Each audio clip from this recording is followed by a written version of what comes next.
just take some time to ask God to guide our thoughts as we look into this. Lord God, thank you for your word to us. And as we look at this topic today of honoring mothers, help us to hear what it is you are saying to us through your word.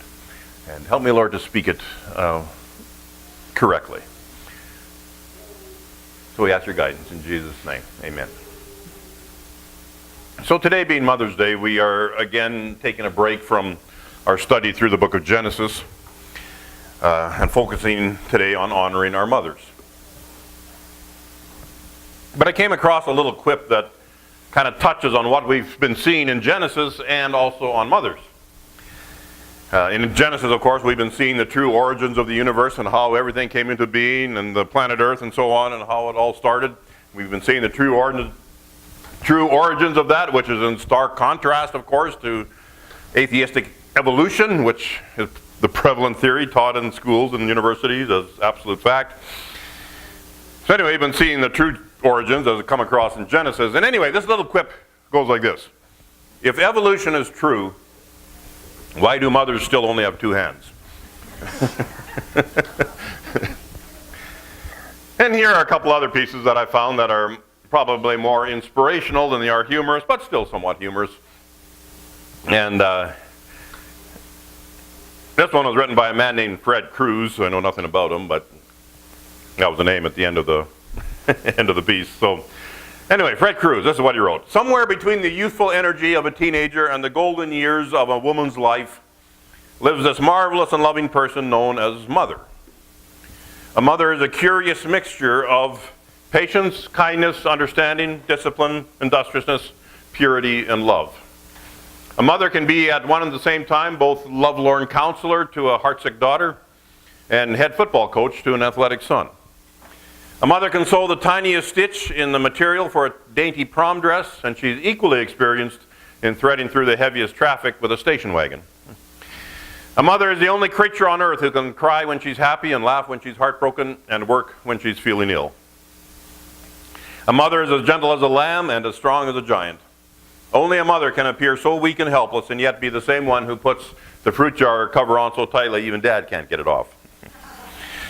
A mother is a picture of helpfulness when Dad is near, helplessness when Dad is near, and a marvel of resourcefulness when she's all alone.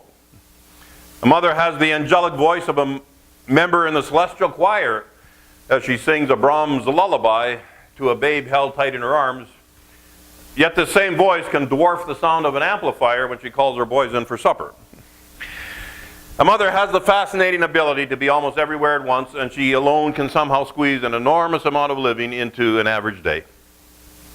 A mother is old-fashioned to her teenager, just mom to her third grader, and simply mama to her little 2-year-old sister. But there's no greater thrill in life than to point to that wonderful woman and be able to say to all the world, "That's my mother." And perhaps it's appropriate on Mother's Day to include grandmothers as well, because obviously all grandmothers are also mothers. This piece about grandmothers was written by a third grader, and obviously as I read it, it's a third grade girl, so little third grade girl. This is what she wrote about grandmothers. So all you grandmothers here this morning, this is for you. A grandmother is a lady who has no children of her own. She likes other people's little boys and girls. A grandfather is a man grandmother. He goes for walks with boys and they talk about fishing and stuff like that. Grandmothers don't have to do anything except be there. They're old, so they shouldn't play hard or run. It's enough if they drive us to the market where the pretend horse is and have lots of dimes ready. Or if they take us for walks, they should slow down past things like pretty leaves and caterpillars. They should never say, "Hurry up." Usually grandmothers are fat, but not too fat to tie your shoes. They wear glasses and funny underwear. They can take their teeth and gums out. Grandmothers don't have to be smart. They only answer questions like, why isn't God married and how come dogs chase cats? Grandmothers don't talk baby talk like visitors do because it's hard to understand. When they read to us, they don't skip or mind if it's the same story over again. Everybody should try to have a grandmother, especially if you don't have a television. Because they are the only grown-ups who have time. There's no command in the Bible to set aside a day called Mother's Day and do special things for our mothers on that day. There's no command in the Bible that says we should do that.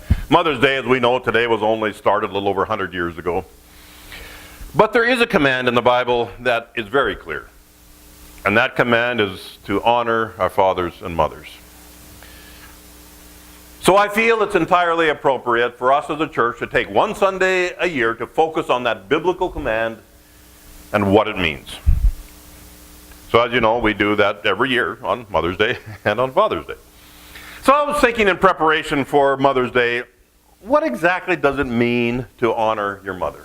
That's the command in the Bible. What exactly does that mean? And I thought, there are some instances recorded in the Gospels about Jesus and his relationship with his mother. And I thought it would be good to explore that. Jesus, as we know, he never sinned.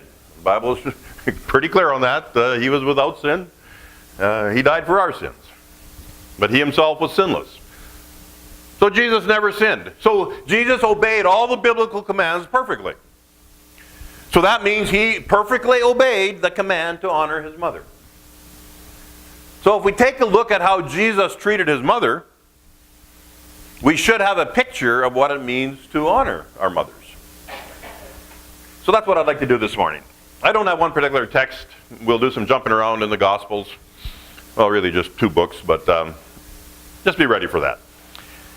We need to understand how to treat our mothers in a way that will honor them. And we can understand how to do this by studying the attitudes Jesus displayed in his treatment of his mother.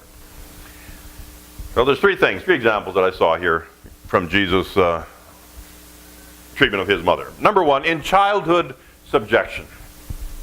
In childhood subjection. I'm looking here at this passage that Corey read, Luke 2:41 to 52. And this is a story of when Jesus was 12 years old, and his parents took him along for the first time to Jerusalem, to the temple for the feast of the Passover. That was the most important feast of the year for the Jewish people. They all, as many as could possibly do it, they made the trek to Jerusalem to celebrate this Passover feast in Jerusalem and at the temple. And Jesus was 12 years old when he got to go along for the first time. It's a 7-day festival commemorating, of course, the exodus of the Israelites out of Egypt.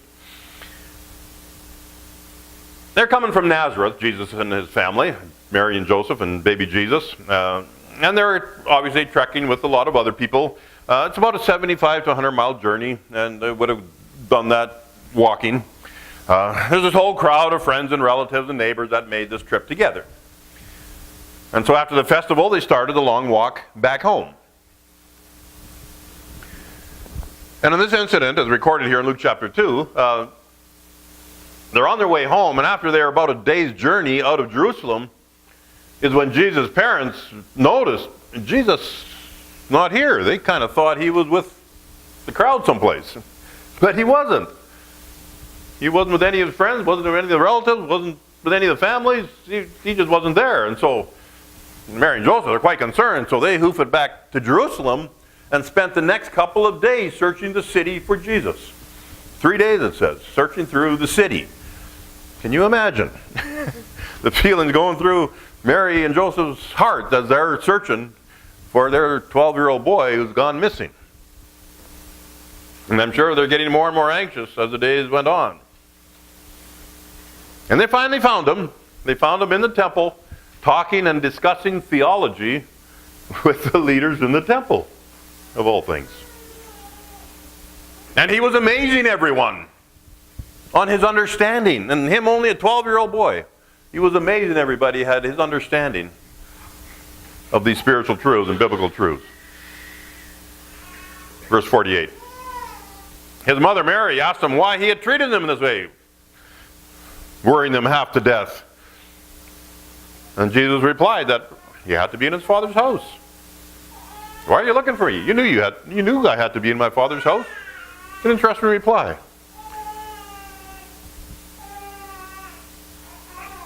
Lots of meaning there. We won't get into it. But at any rate, verse 51, he went back to Nazareth with his parents and it says that he continued in subjection to them. And for our purposes this morning, he continued in subjection to his mother. Being in subjection to someone means to be placed under the control and under the authority of another. And so Jesus willingly placed himself under the control and the authority of his parents. He was subject to them. So if we are to follow Jesus' example in how to treat our mothers, it would mean that during our childhood, we would be in subjection to her. So all you kids who are living at home still, listen up. This is for you. Talking to you kids here now. At this point in your life, kids, you need to have the attitude of subjection toward your mother. That's what Jesus did, and that's part of honoring your mother, like the Bible tells us to.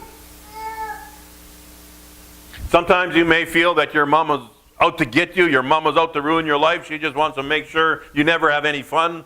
Sometimes it feels that way when you're a kid.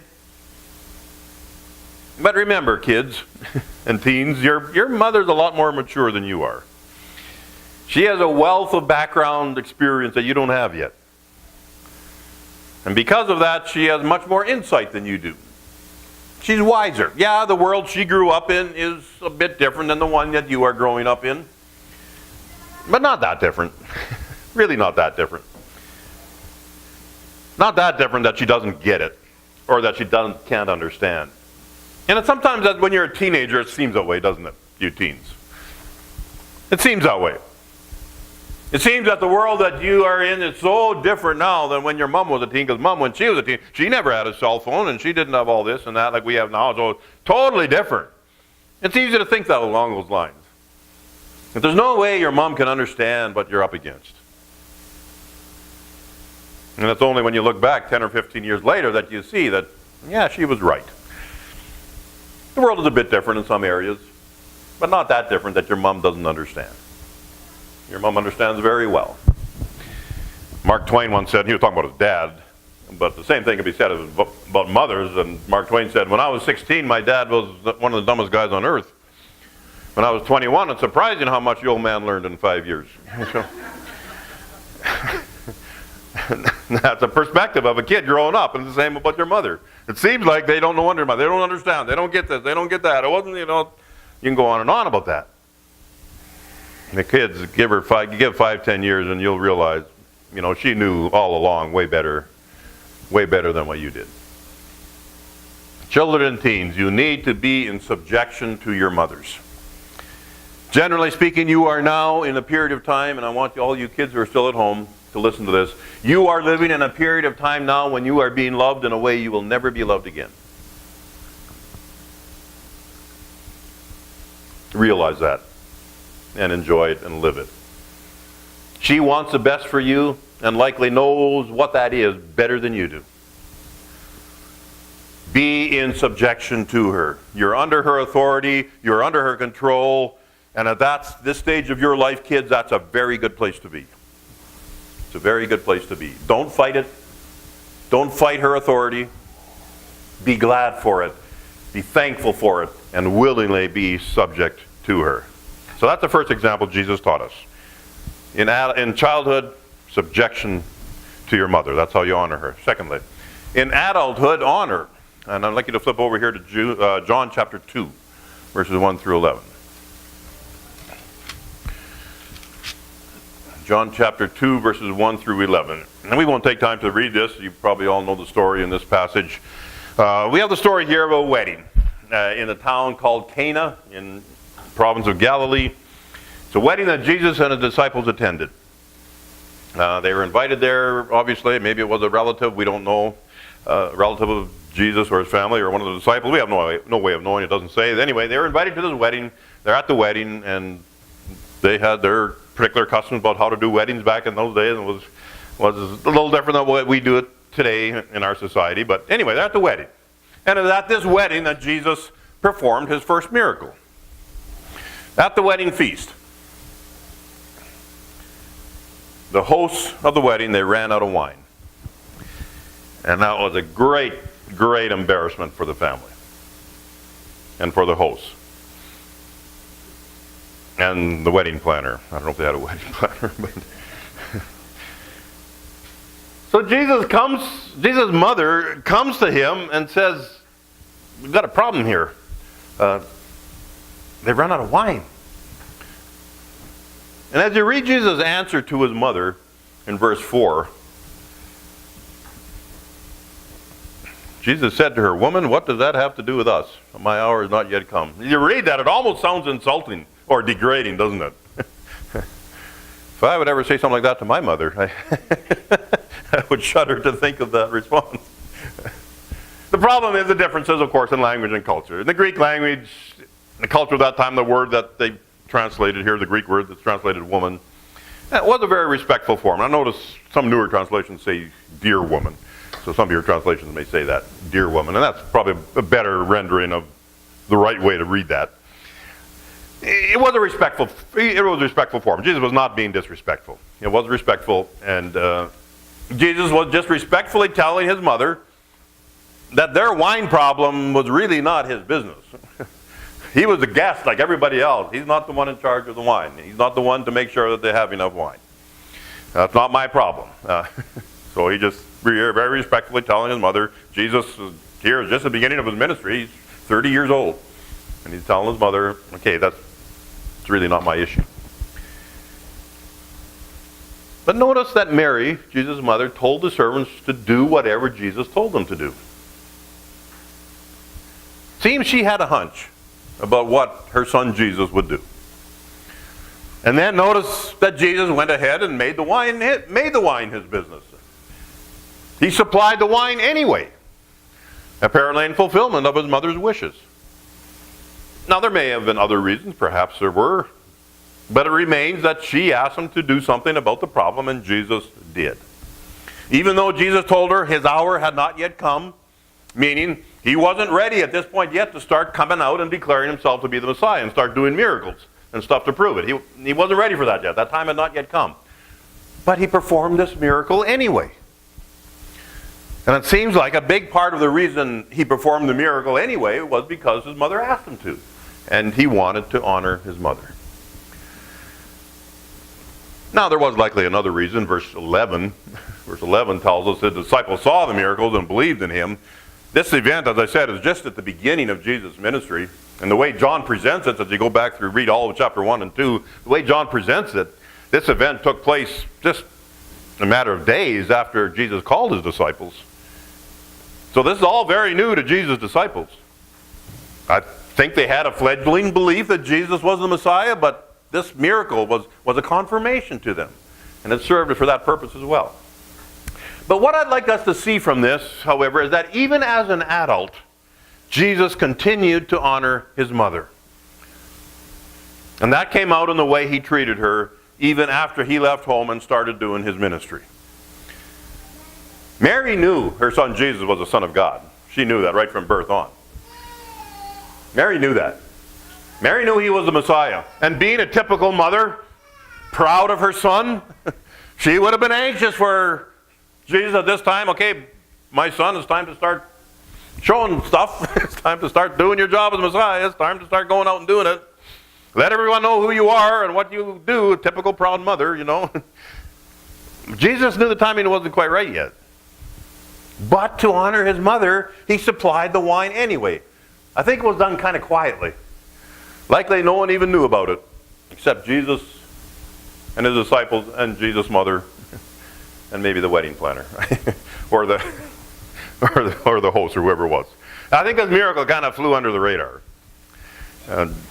Nobody made a big deal out of it, but his time had not quite yet come, but he did it to honor his mother.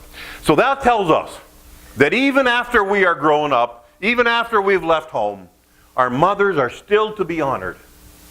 No, we're no longer under her roof. We're no longer under her authority. But her thoughts and her desires and her opinions need to be taken seriously. We obviously can't let her run our lives anymore. That's not appropriate either. But to honor her means to stay in tune with her, that we listen to her as she expresses her thoughts and her convictions and her desires, and we take them seriously. And if it's appropriate, and when we can, we do what she desires. Jesus' example is that in adulthood we treat her with honor and listen to her, and if we can and if it's appropriate, we fulfill her wishes. And then the third one is in departure, provision. In departure, provision. Right toward the end of the book of John, chapter 19. John chapter 19, verses 25 to 27. This is the crucifixion scene. Jesus is hanging on the cross, and there are people there witnessing what is going on. The Roman soldiers were there. Obviously, they're the ones that are doing it. Some of the female contingent of Jesus' disciples were there, including Jesus' mother. Jesus' disciple John was there. As far as we can tell, he was the only one of the Jesus' inner circle of 12 disciples who was there at the cross when Jesus was crucified. Let's read those verses, 25 and 26 and 27 of John chapter 19.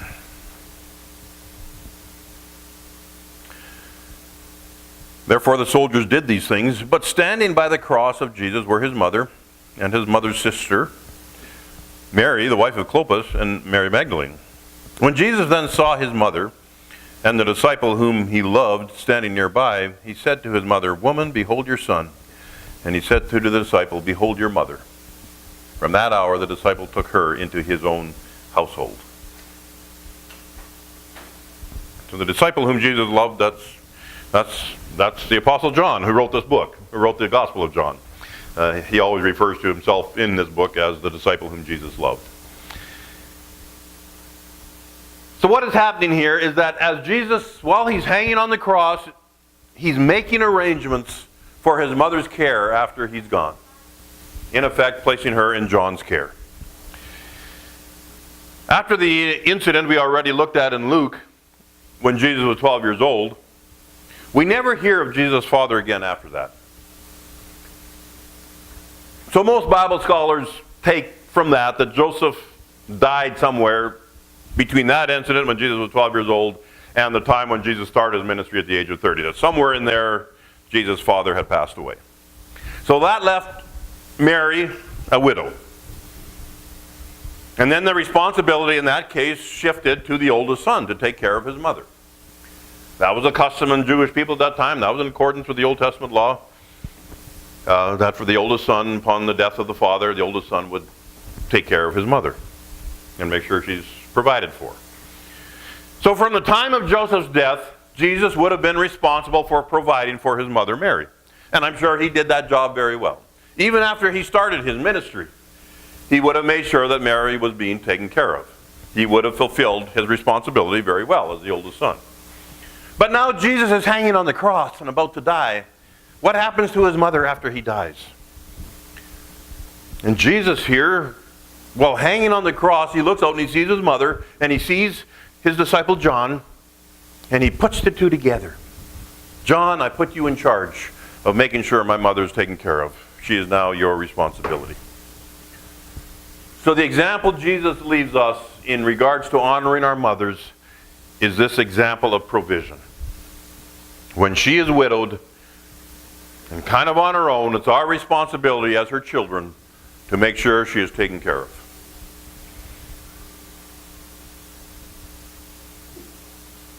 And if we're kind of in the position that Jesus was in here, where we'll be leaving the earth before she will be, then we need to make arrangements to make sure she is provided for after we're gone.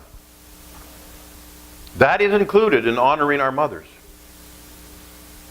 as exemplified by Jesus. We provide for her. We take care of her. If not personally, then by making arrangements to make sure she is provided for and she is taken care of. That's how you honor your mother in the later stages of her life, and maybe of your life. And I know many of you are actively doing that right now. I know that, and that's good. You guys are doing a great job of doing that.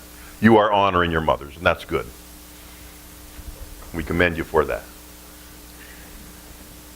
But may I add that this means more than just sticking her in a home and forgetting about her, thinking that, no, they'll take care of her there. We put her in the home, so we've taken care of her, so they'll take care of her now, so I can forget about her.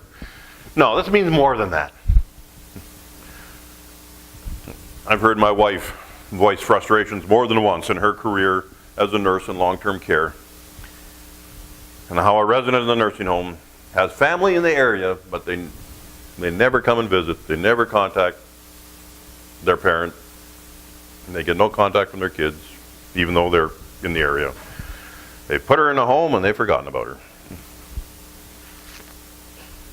It may be necessary at some point to put your mother in a home. That may happen. But honoring her means more than that.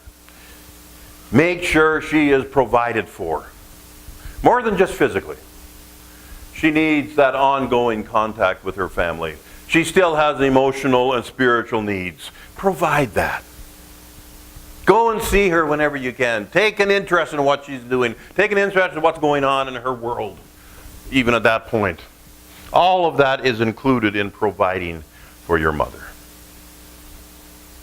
Jesus' example is that even in his departure, he provided for his mother.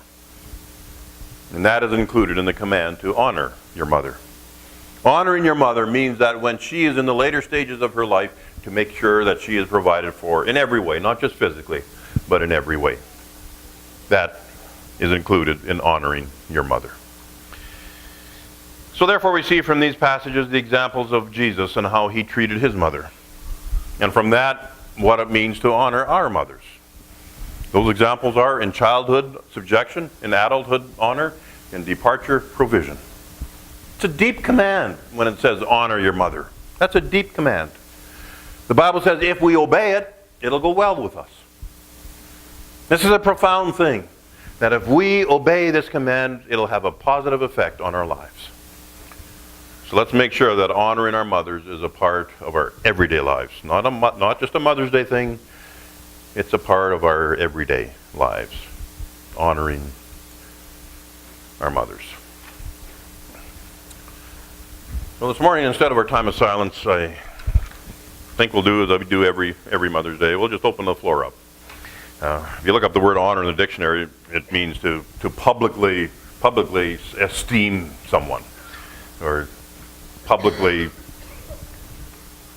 point out what you appreciate about them. That's part of the meaning of the word honor. So we're going to just take a few moments, not long, but we'll take a few moments to give you, all of you, opportunity, if you'd like to verbally this morning, here in this setting, pay tribute, pay honor to your mother. The floor is open. Anyone?